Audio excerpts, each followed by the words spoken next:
How interesting. Democrats' hypocrisy on tariffs have been exposed. Guys, I did not. Absolutely. No circumstance believe that was not going to happen. All right? Because, I mean, listen, we've been following along for a really long time, let's say, and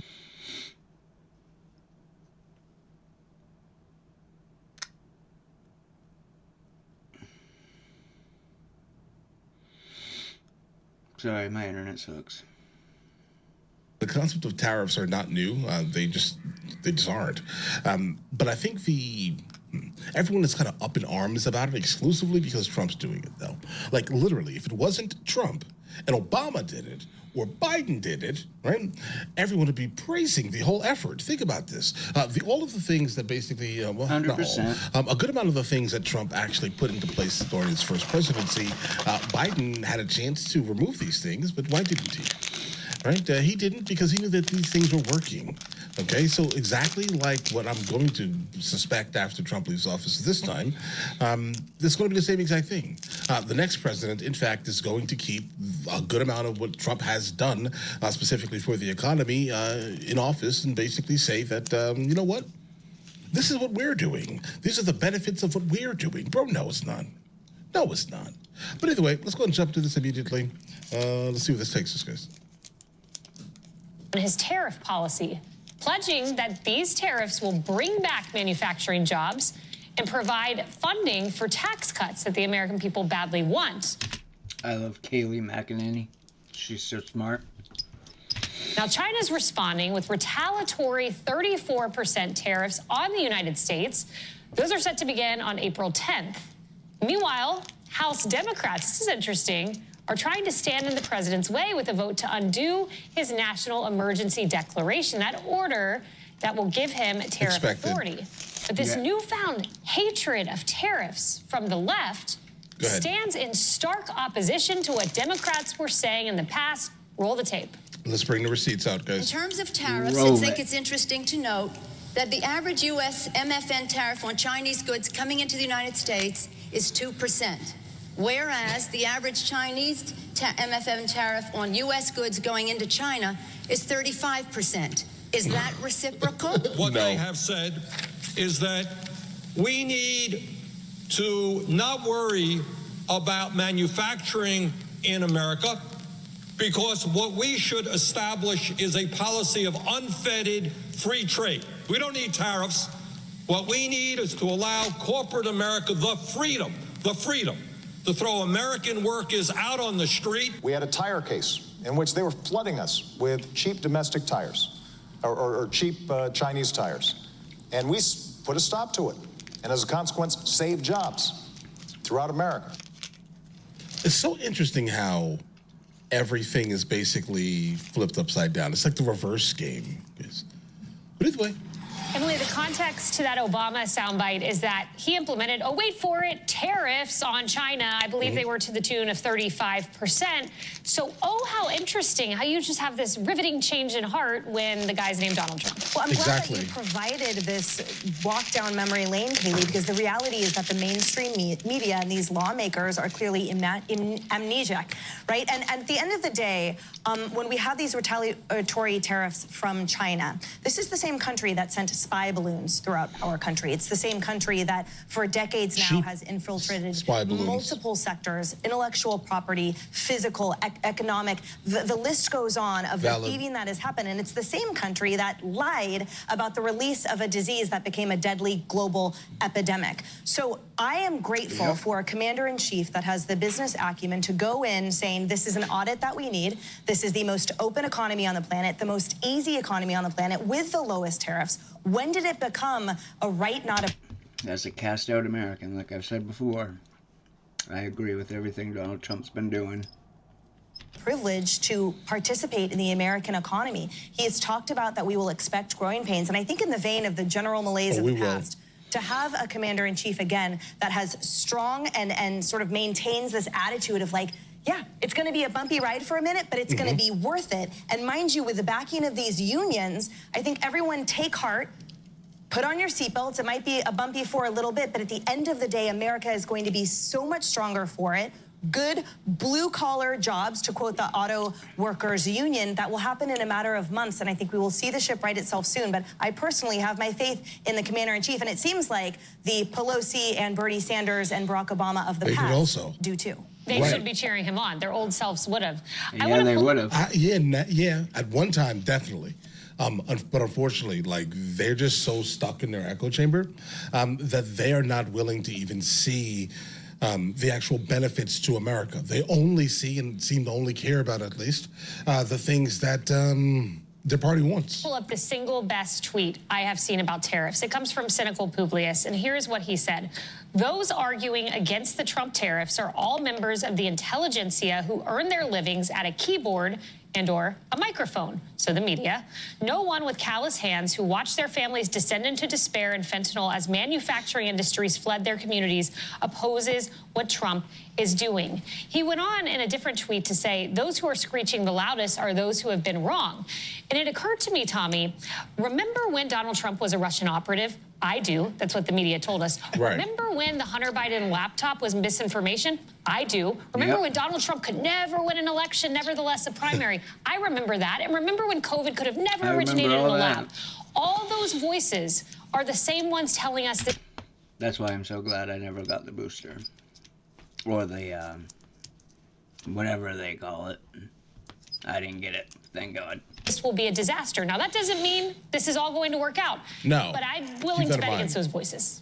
Yeah, guys, it's going to be very, very hard. Let's just be completely honest here. We are going to go through some rough times, but again, we have not actually gone through rough times in entirely way too long, okay? I'm not saying that we all need to experience rough times. I mean, guys, look at the stock I think rich people need to experience rough times. market. It's basically liquidating, right? It's melting, let's say. But the reality of the situation is, guys, we're definitely going to go through some rough times, but I do think that when we're done with all of this, things are going to be absolutely amazing, personally. Right? And again, the next president that's in office is absolutely going to keep things as business as usual. 100% Once they he is. realize, exactly how beneficial this is to the economy. I'm also glad that you brought up COVID, because I've been talking about this all week. These same people that are now in hysterics over these tariffs didn't seem to have much of a problem when we shut the entire country down for a year plus, destroyed the supply chain, destroyed lives over COVID. They were okay with that. That was a risk they were willing to take in the name of COVID. But now they're panicking. That aside, if not President Trump, who would do this? He, to your point, has a record of making tough decisions, explaining them to the American people, why he has to do them. But if he didn't do it, who would do it? It's the same thing with DOJ. Everyone talks about we need to cut waste, fraud, and abuse, but when it comes down to actually making the cuts, nobody wants to stick their neck out. Nobody wants to do it. Same thing with tariffs. This needed to be done. We could not just continue this way in perpetuity. Somebody needed to do it. This president is bold, and he's standing in the fact that he's going to trust this process. He campaigned on it, and now he's actually doing it, and they're going into hysterics. Trust the process. Someone needed to do this and put America first. He's going to be the one to do it. Everyone's going to panic for a few weeks, but in the long term, my money is on President Trump. Yeah, it's a safe place to put your money if history is If I had any money, I'd bet on Trump too. Every time. any indicator. Griff, yesterday there were a number of people on the president's team who came out and said this is not a negotiation, not a negotiation. President Trump was asked this on Air Force One. Is this a negotiation with other countries? Here's what he said. We have a set of tariffs based on what they've been charging us. It's reciprocal. And those tariffs have come in, and every country's called us. That's the beauty of what we do. We put ourselves in the driver's seat. If we would have asked some of these countries, almost most of these countries, to do us a favor, they would have said no. Now they'll do anything for us. He goes on in that same. Exactly. So you guys sent me a video yesterday that was basically talking about how Carolyn Levitt basically stated that this is not a negotiation, bro. This is, in fact, that's exactly what this is. 100%. If everything does go into effect, it goes into effect. But a lot of countries are going to have to now start realizing, hey, listen, maybe we shouldn't be tariffing the United States of America, 80+% on everything. All right. Maybe we shouldn't. Okay? What can we do so you don't realize that we've been taking advantage of you the entirety of the time, guys? Right? That's the reality here, guys. And gaggle to say, yeah, I'm willing to negotiate. So maybe it was his team posturing, and then he's saying, I'm the great negotiator coming in to close the deal. Well, and playing a little bit off of what Tommy said, look, he campaigned on this. In fact, he's been talking about unfair trade deficits and reciprocal tariff mindsets since he wrote a book in 1987 called Art of the Deal. He tried a little bit of it in the first term. Now he's thought about it in the 4 years off, and he's all in. You know, I would say this. When we see him actually doing what he told us he was going to do on the campaign trail, I look at the border. We just had the lowest crossings in history at the border, something he also campaigned on. Bill Maloogian and I, if we're being honest, would have told you we never would have thought in the first 100 days you would get it to there because the crisis was so real. Now, you've got people white-knuckling as we speak because Nintendo 2 isn't going to release the Switch 2. Another reason. And in fairness, the market drop is a real thing, but it's not like he didn't tell us also that that was going to happen. And so I think as we go forward and sort of analyze... I still can't even afford a regular used Switch today. And report on exactly what's happening in the tariffs with each country, I think you're going to see perhaps a little bit more of the fruit. So I think really to their point, patience is probably the smarter play here for now. Cheryl, you're the expert. Yeah, guys, when it comes down to the stock market always bounces back. It seems to be, it's just what it does, right? So I would definitely say if you are someone that does invest in the stock market or, puts a good amount of money, let's say, into your IRA or SEP IRA or even your 401k, I definitely would, if it was me, what I would do is still continue the same amount of money I was doing before, guys. I'll be honest.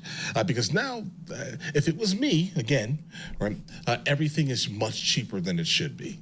So when it goes back up to normal, right, you ready? On this, and I've been wanting to hear your thoughts all morning because that's what the I news would today do. is China hit us with the 34% tariff. Trump sent this out. China played it wrong. They panicked. The one thing is this, that they cannot afford to do.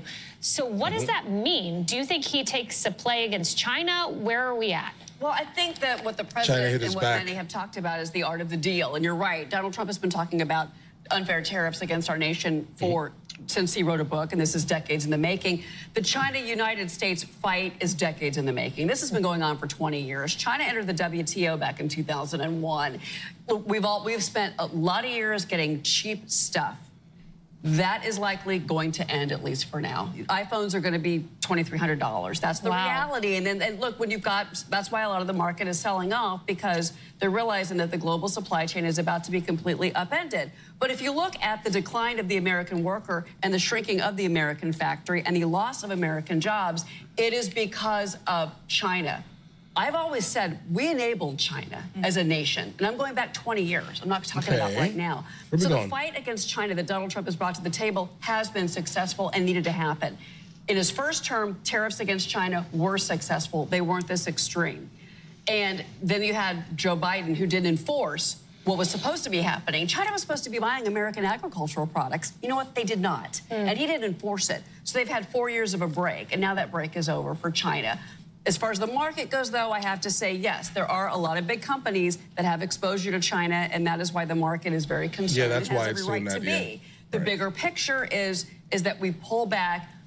I think that, and I believe this, I think reciprocal tariffs would have gone over easier with market participants than the charts that they pulled out into the Rose Garden on Wednesday. When they saw the different percentages, and I think that's when the market said, wait a minute, this is a little more dicey than we wanted to see. Absolutely. But I think the reciprocal would have gone over just a little bit. Did you say $2,300 iPhones?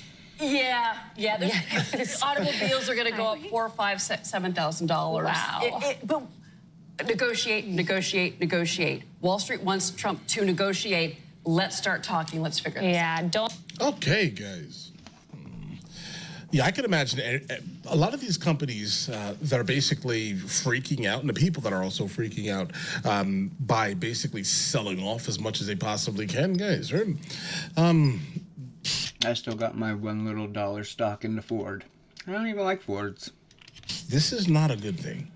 I'm going to be honest. I mean, it's a good thing for the ones who are used to dealing with the market, it's a great thing for them. Right? I'll tell you this right now. But for the companies that are selling products to us that are specifically building everything, let's say in China or Vietnam, right?